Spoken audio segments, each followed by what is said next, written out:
When our faith is not working, it's probably because we're not working, we're not moving. Faith without works is dead.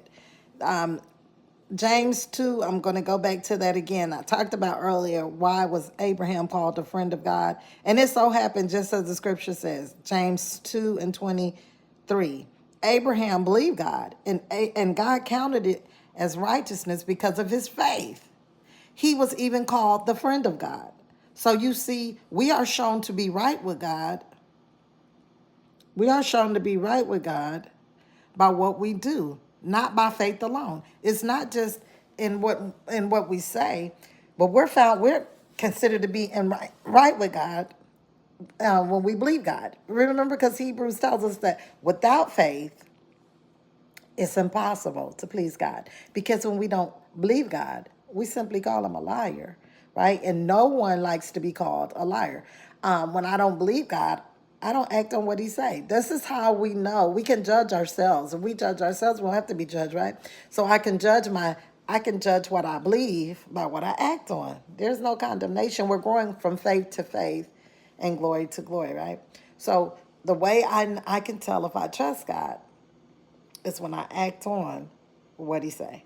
So it was accounted. God said, Abraham, we cool. You my friend. Abraham said, God. So what does God consider a friend?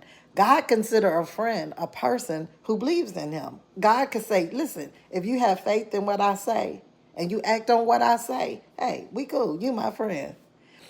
Jesus said, I no longer call you a servant, he was telling his disciples, but I call you a friend, because a servant doesn't know the master's business, but a friend does. If we want revelation knowledge, if we want some inside scoops, if we want some rhema words, let's become a friend of God. Proverbs says he makes his covenant known to those who fear him. Right? When we have reverence for God, when we have respect for God, he'll make his covenant known to us. He'll give us some inside secrets. He'll give us some rhema word, let us know what's going on. So Rahab, the prostitute, is another example. She was shown to be right with God by her actions when she hid the messengers and sent them away safely by a different road.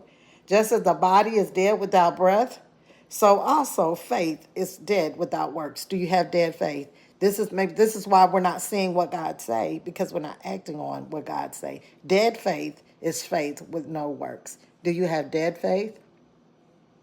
You guys remember to subscribe. It helps to like. It helps boost it in the algorithms to help share the word. Comment, subscribe, and be blessed. Keep looking for the good in your day so you see God in your day.